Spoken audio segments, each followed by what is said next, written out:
Aduh, Aduh, mulai mak. mulai mah. Main bawa Rianda. Assalamualaikum warahmatullahi wabarakatuh. Kami akan menjelaskan tentang kerajaan Melayu. Sejarah kerajaan Melayu atau Malayu. Kerajaan Melayu atau Malayu adalah salah satu kerajaan yang pernah berdiri di pantai Sumatera Timur. Dari berita Tiongkok diketahui bahwa kerajaan Melayu berdiri sekitar abad ke-7 dengan pusat di Minanga. Sementara pada abad ke-13 pusatnya berada di Darmasraya dan pada abad ke-15 berpusat di Pagaruyung. Namun belum ada bukti sejarah yang memuat tentang siapa pendiri kerajaan Melayu. Dari catatan Ising juga tidak disebutkan kerajaan Melayu bercorak agama apa. Raja kerajaan Melayu pertama kali ditemukan dalam catatan sejarah adalah Raja Srimat Trailok ya Raja Maulid Husana Marwa Warma Dewa yang berkuasa mulai 1183 di Darmasraya. Karena letaknya yang strategis, kerajaan ini sempat memegang kendali perdagangan di Selat Malaka sebelum akhirnya ditaklukkan oleh kerajaan Sriwijaya.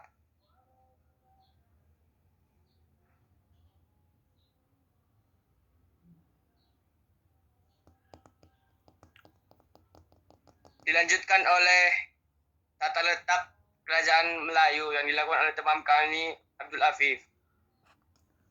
Menurut catatan Elsing, kerajaan Melayu terletak di pelayaran antara kerajaan Sriwijaya dan Kedah.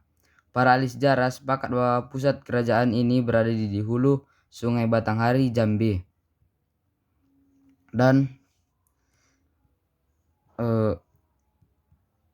kata Melayu sendiri berasal dari kata Melaya yang dalam bahasa Sanskerta berarti bukit.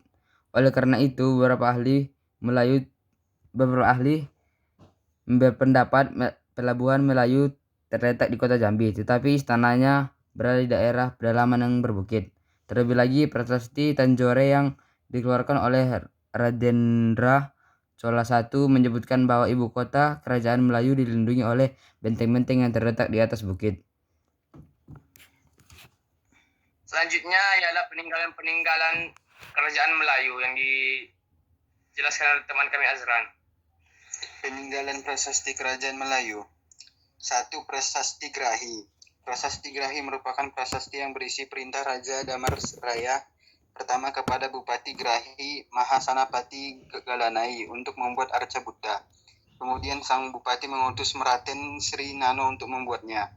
2. Prasasti Padang Rojo atau Arca Hapasa.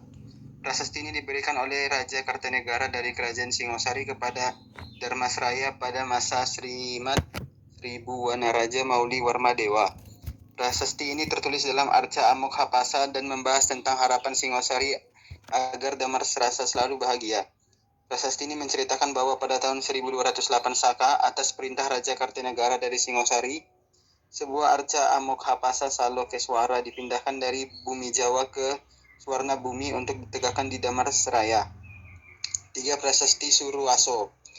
Prasasti ini juga disebut dengan Prasasti Batu Bapehek yang berangka tahun 1297 Saka atau 1375 Masehi.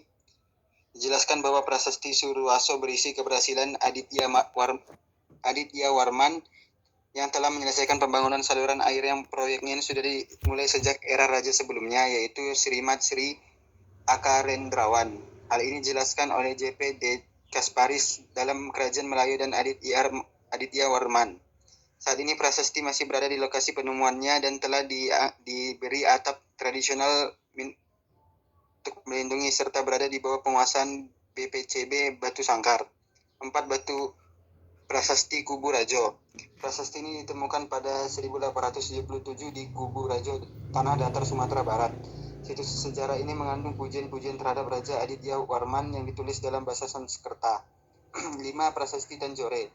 Prasasti Tanjore merupakan situs yang dikeluarkan oleh Rajendra Chola I bertarik 1030. Situs bersejarah ini menyebutkan bahwa ibu kota kerajaan Melayu dilindungi oleh benteng-benteng dan terletak di atas bukit. Lokasi pastinya adalah Muara Tebo.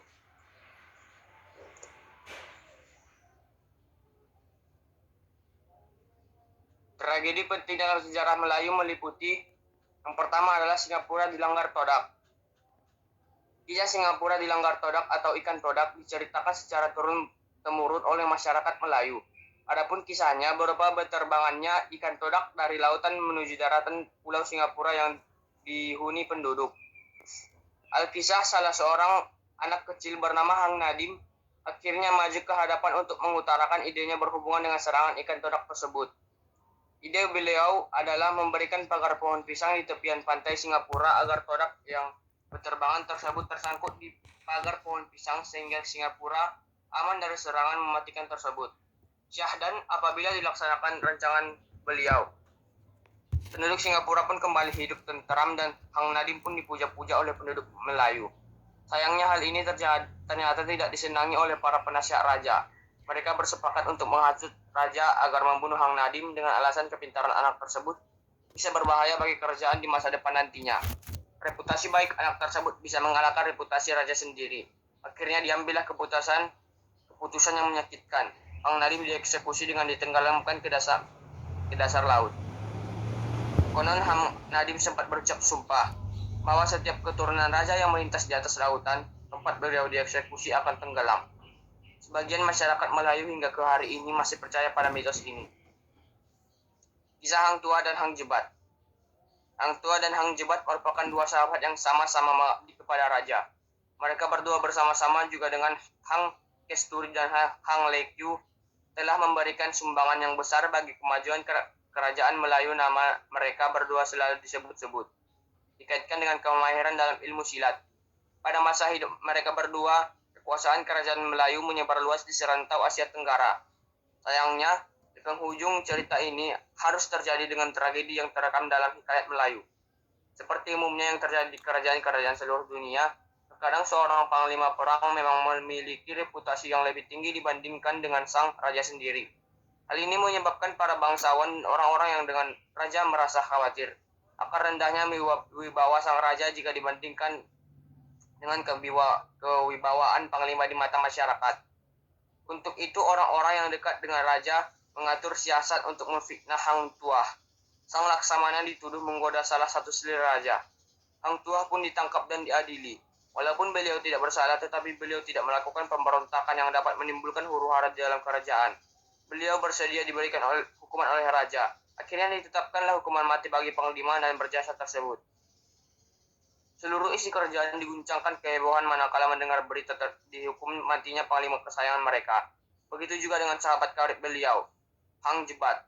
Demi menuntut bela atas kematian sahabatnya, Hang Jebat akhirnya mengamuk di dalam istana. Kacau balaulah seisi istana dibuatnya. Para pengawal istana tak sanggup menahan amarah Hang Jebat. Selain kemahiran silat Hang Jebat, para pengawal pun seakan enggan memberikan perlawanan sengit menghadapi panglima yang mereka kagumi tersebut. Raja dan para bangsawan bersembunyi dari kejaran Hang Jebat. Tidak ada satupun pengawal istana yang sudi berhadapan dengan Hang Jebat. Kehebatan dan kebesaran nama Hang Jebat hanya dapat ditandingi oleh Hang Tuah. Membuat raja berangan-angan seandainya Hang Tuah masih hidup, tentulah Hang Tuah akan menolong kerajaannya yang sedang diambang kehancuran. Melihat kegusaran hati raja, akhirnya salah seorang pembesar kerajaan yang sebelumnya meminta ampun terlebih dahulu mengatakan bahwa sebenarnya Hang Tuah tidak dieksekusi mati. Beliau hanya diasingkan. Tidak ada yang berani mengeksekusi beliau karena gerun akan nama baik beliau. Mendengar hal tersebut, ternyata raja malah bersenang hati. Akhirnya dipanggillah Hang Tuah menghadap raja untuk diberikan titah melawan pemberontak yang sedang mengamuk di istana yang tak lain tak bukan adalah sahabatnya sendiri. Meskipun mendapat tugas yang sangat berat, namun Hang Tuah tetap melaksanakan titah sang raja. Sumpah setia untuk mengabdi kepada raja sudah terlanjur terucap. Pantang Melayu menjilat ludahnya. Hingga akhirnya bertemulah kedua sahabat ini. Hang Jebat yang sedang mengamuk berhenti amarahnya menjadi sangat senang melihat kedatangan Hang Tuah. Ternyata sahabatnya yang tersayang tersebut masih hidup.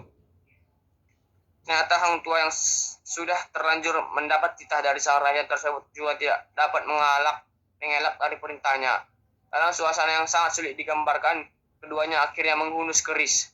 Selama mengabdi kepada raja, Hang Tuah biasanya menggunakan keris Temang Sari dalam setiap pertempuran.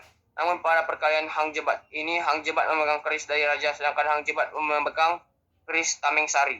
Setelah sekian lama bersilat, akhirnya Hang Jebat mengajak Hang Tuah untuk bertukar keris. Akhirnya Hang Jebat gugur di tangan Hang Tuah setelah terhunus keris Tameng Sari yang ternama itu. Semenjak kejadian tersebut, Hang Tuah tidak diketahui lagi di mana keberadaannya. Beliau seolah menghilang dari muka bumi menghadapi dilema dalam batinnya. Antara penyesalan membunuh sahabat sendiri dan kekecewaannya pada raja yang bertindak zalim. Sumpah setianya pada sang raja ternyata harus dibayar mahal. Yang terakhir adalah serangan Portugis terhadap Malaka. Semenjak kemenangan bangsa Portugis dan Spanyol merebut sejengkal demi sejengkal tanah Andalusia, bangsa Portugis dan Spanyol saling bersaing untuk merebut setiap titik terpenting seluruh dunia. Malaka pada masa itu dulu diibaratkan seperti Valencia di timur. Kemasyhuran Malaka menimbulkan semangat penaklukan ibu kota kerajaan Melayu dan India tersebut. Portugis mengatakan mereka menyerang Malaka setelah kejadian Laksamana Hang Tuah. Setelah 2 kali percobaan penyerangan yang gagal, Portugis melakukan serangan ketiga yang berhasil mencapai masuk hingga ke dalam kota Malaka. Bersenjatakan meriam, senapang, tombak, dan pedang pasukan Portugis akhirnya berhasil menguasai kota Malaka. Ditaklukkannya kota Malaka ini disebabkan pengaruh Sultan yang mulai berkurang dan banyaknya pengkhianatan di dalam kota Malaka sendiri. Sultan berundur ke negeri Johor, lalu ke Bintan.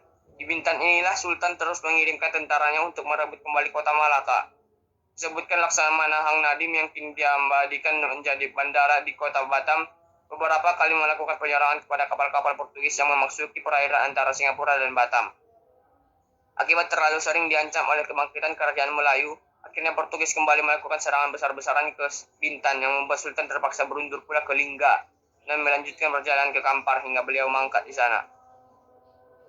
Tragedi direbutnya kota Malaka oleh Portugis ini membuat kerajaan beliau Melayu diambang kehancuran, sehingga akhirnya muncullah kekuasaan baru pesaing Portugis, penerus dari keturunan Sultan Melaka, yaitu kerajaan Johor Riau. Beberapa kali Johor Riau berperang dengan Portugis di Malaka, namun hasilnya tetap sama.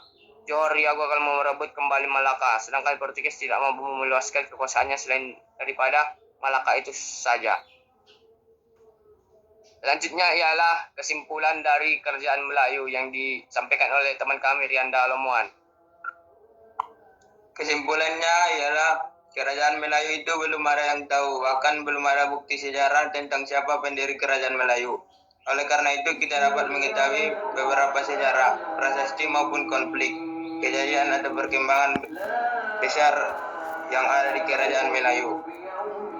Cukup sekian presentasi kami. Assalamualaikum warahmatullahi wabarakatuh. Jika ada kata-kata yang salah kami mohon maaf dan semoga presentasi ini bisa bermanfaat bagi banyak orang dan mendapatkan nilai yang bagus juga untuk kami. Sekian presentasi kami. Assalamualaikum warahmatullahi wabarakatuh.